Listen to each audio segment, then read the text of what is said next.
नमस्कार, बीएनएन में आपका स्वागत है। मैं हूं मिथिलेश द्विवेदी। लोकसभा चुनाव संपन्न हो चुका है। उत्तर प्रदेश से लेके भदोही तक का चुनाव परिणाम सामने आ चुका है।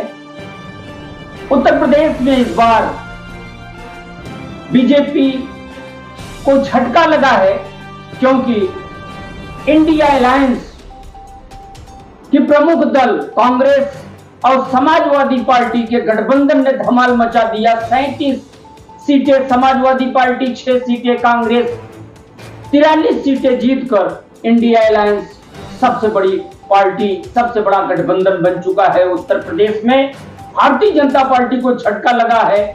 तमाम मसले हैं, आज हम इन्हीं मसलों पे बात करेंगे। गरीबों के भाई, कांग्रेस के वरिष्ठ नेता और सर्वदलीय पूर्वांचल मंच के अध्यक्ष विनोद श्यामधर जी से और जानेंगे कि उत्तर प्रदेश और देश के मौजूदा राजनीतिक हालात में कांग्रेस की क्या भूमिका है, देश और प्रदेश के साथ पूर्वांचल में क्या होने चाहिए। बहुत बहुत स्वागत है आपका। धन्यवाद धन्यवाद। चुनाव संपन्न हो गया। धन्यवाद। भदोही में आपके गठबंधन को हार मिली, लेकिन प्रदेश में डंका बजा है। जी। कांग्रेस अध्यक्ष मल्लिकार्जुन खड़गे के नेतृत्व में राहुल गांधी और अखिलेश यादव की जोड़ी ने यूपी में धमाल मचा दिया। विडंबना की बात यह रही, भदोही आप हार चुके हैं, क्या कहेंगे? पहले तो मैं अपने नेशनल अध्यक्ष को बधाई देता हूं और राहुल गांधी जी को बधाई देता हूं, सोनिया जी को बधाई देता हूं, प्रियंका दी को बधाई देता हूं। उन्होंने इतनी मेहनत की है, कांग्रेस को इतना आगे बढ़ाया है। 100 सीट कांग्रेस पाई है पार्लियामेंट में, तो ये अच्छी बात है। बहुत अच्छा किया है लोगों ने। अब नई सोच लानी चाहिए। नई सोच ये कि शायद भारत की जो जनता है वो चाहती है 2 पार्टी सिस्टम। जी। ये जो छोटे छोटे दल बन रहे हैं और 20 दल एक में जुड़ रहे हैं, नहीं, जनता चाहती है 2 पार्टी सिस्टम। और 2 पार्टी सिस्टम के साथ जनता ये भी चाहती है कि 2 टर्म से ज्यादा कोई न लड़े एक बार में। एमपी हो या एमएलए हो या कोई भी चुनाव का हो, तो उसको 2 बार से ज्यादा मौका नहीं मिलना चाहिए। अगली बात है 2-3 बार के बाद अगर अच्छा काम किया हो फिर लड़ सकता है वो, लेकिन एक बार में 2 बार। जी।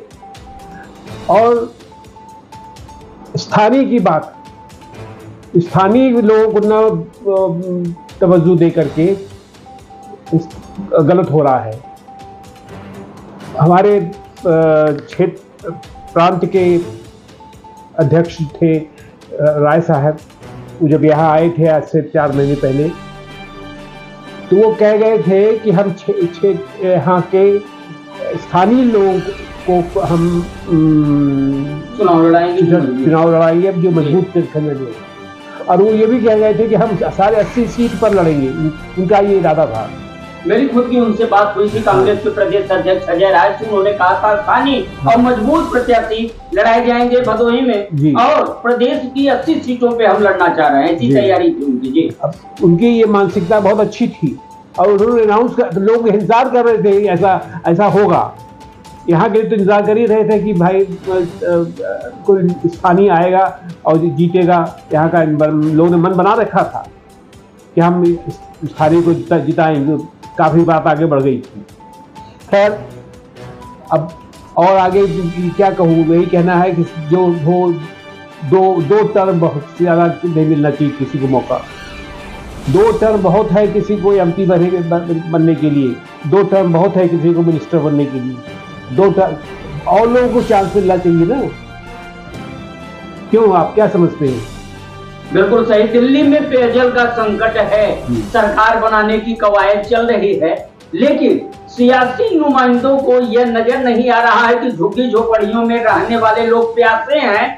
सुप्रीम कोर्ट का हस्तक्षेप न होता तो दिल्ली के वासी पानी के लिए बेपानी हो रहे हैं, क्या कहेंगे? बहुत कष्ट की बात है, बहुत बहुत कष्ट की बात है कि गरीब जो वहाँ जो रह रहे हैं चाणक्यपुरी जैसी एरिया में, उनको पानी नहीं मिल रहा है।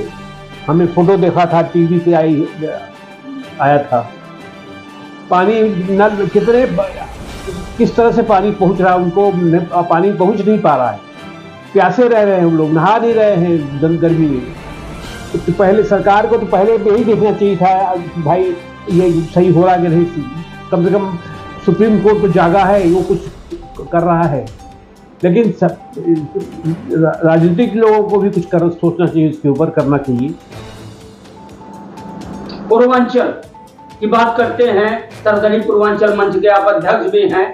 राज्य बनाने का मसला लंबे समय से चल रहा है। पूर्वांचल के स्वप्न दृष्टा पूर्व केंद्रीय मंत्री स्वर्गीय पंडित श्यामधर मिश्रा जो आपके पिता थे, उनका भी सपना था भदोही को जिला बनाया, और पूर्वांचल राज्य का सपना उनके साथ अभी अधूरा है।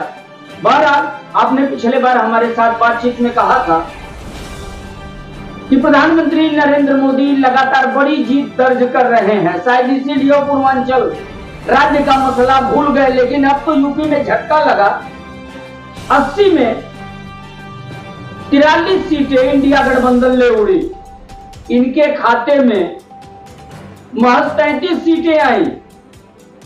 सहयोगी दल भी बौने साबित हुए इनके। क्या मानते हैं, पूर्वांचल राज्य बनना चाहिए? अब लगता तो है कि समय आ गया है, अब छोटे यूपी को 4 भागों में बांट देना चाहिए। 4 छोटे छोटे राज्य जल्दी प्रगति कर जाएंगे, और ये जो एक स्टेट डिसाइड करता है कि क्या कौन प्राइम मिनिस्टर होगा इस देश का, वो सही नहीं है। छोटे छोटे राज्य बने, छोटे राज्य अपने आप को संभालें, उनकी प्रगति करें, और लोग का मिनिस्ट्री बने और लोगों की एमएलए एमपी बने। लेकिन ये प्रथा सही नहीं है कि इतना बड़ा प्रांत आप लेकर, देश के बराबर एक प्रांत को, एक जो चीफ मिनिस्टर होता है वो कहीं पहुंच नहीं पाता अपने कार्यकाल में, कई जगहों नहीं पहुंच पाता है। तो सोचना चाहिए इस पर। अब नए गवर्नमेंट आई, सरकार बने, प्राइम मिनिस्टर सोचे, उनको भी मैं बधाई देता हूं कि वो इतनी तरह से जीते हैं।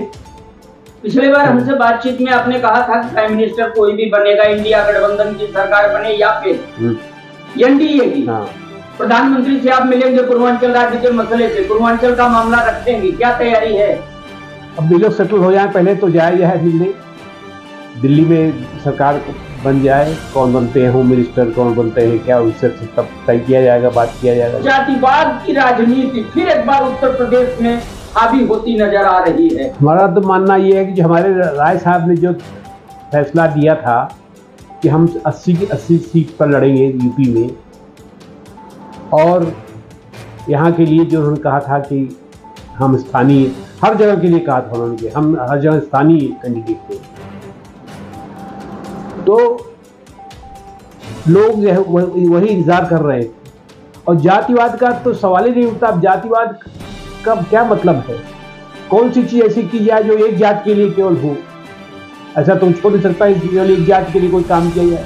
जो है सबको सड़क चाहिए, सबको स्कूल चाहिए, सबको कॉलेज चाहिए, सबको हॉस्पिटल चाहिए, सबको खाना चाहिए, सबको बिजली चाहिए, सबको पानी चाहिए। तो जरूरी है कि जातिवाद की बात ना करके हम गरीबी रेखा के नीचे जो हैं उनको उठाएं। दिल्ली में रह रहे हैं लोग, अपने गांव छोड़कर, अपना घर छोड़ करके, उनको पानी नहीं मिल रहा पीने को।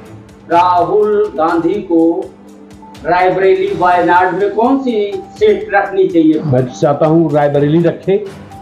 रायबरेली उनकी पुश्तैनी सीट है, उनके पिताजी शायद वहाँ से लड़े थे, उनकी माताजी भी वहाँ से लड़ती हैं। काशी हार गए आपके प्रदेश अध्यक्ष अजय राय, प्रयाग में कांग्रेस के उज्जवल रमण सिंह जीते हैं। काशी और प्रयाग के बीच जो रोचक मुकाबला हुआ, प्रधानमंत्री नरेंद्र मोदी काशी फतेह कर गए, जीत गए, लेकिन प्रयागराज कांग्रेस ले हुई। क्या कहते हैं? तो अच्छी बात है, कांग्रेस ले गई ना, तो अच्छा है। हम तो समझ रहे थे कि अपने अजय राय जी भी जीतेंगे, और अगर उन्होंने यहाँ का सीट दिया होता कांग्रेस को, कांग्रेस भी जीतती यहाँ से।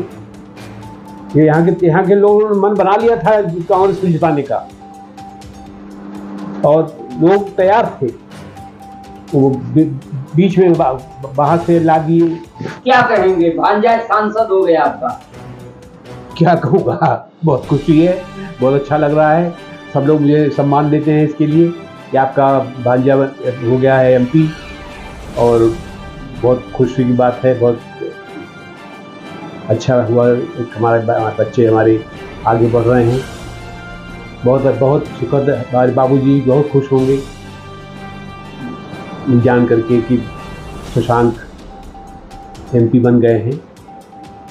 और शशांक के बहुत कर्मठ और जुझारू व्यक्ति हैं, वो बहुत अच्छा काम करेंगे आगे। बेरोजगारों के लिए आपकी सोच क्या है, क्या होना चाहिए? जो शशांक मणि त्रिपाठी कर रहे हैं, उसी जैसे उन्होंने अपने क्षेत्र में कराया है काम, लड़कों को ट्रेनिंग दिया है, रोजगार प्रोफेशनल ट्रेनिंग दिया है, यात्रा करा के साथ में सबको ट्रेन से ले जाते थे, पूरा देश घुमाया है, और वहाँ पर बच्चों को पढ़ाया है, एजुकेशन दिया है कि कैसे आप इंडिपेंडेंट हो करके अपना काम करिए, नौकरी मत ढूंढिए, नौकरी देने वाले बनिए। ये उनका विचार है, ये उनका काम है, और बहुत काम किया उन्होंने इस क्षेत्र में, उस एरिया में। अगर वो मौका मिला, अब मिनिस्टर वगैरह हो गए कुछ, तो हमारा भी भला होगा, हमारे क्षेत्र में भी भला होगा, ऐसा हम सोचते हैं। ये थे गरीबों के भाई, कांग्रेस के वरिष्ठ नेता, सर्वदलीय पूर्वांचल मंच के अध्यक्ष विनोद श्यामधर, जिन्होंने कई मसलों पे हमसे बात की। देश में 2 पार्टियां हो, 2 टर्म्स हो, कोई भी व्यक्ति 2 बार से ज्यादा जनप्रतिनिधि न बने, ऐसा मांग विनोद श्यामधर ने की है। साथ ही सर्वदलीय पूर्वांचल मंच के जरिए पूर्वांचल राज्य के गठन पे जोर दिया है और कहा है नई सरकार के गठन के बाद वो प्रधानमंत्री से मिलेंगे और प्रधानमंत्री से पूर्वांचल राज्य की डिमांड करेंगे। तो फिर मिलेंगे इसी तरह की एक और खबर के साथ, तब तक के लिए दीजिए इजाजत, नमस्कार।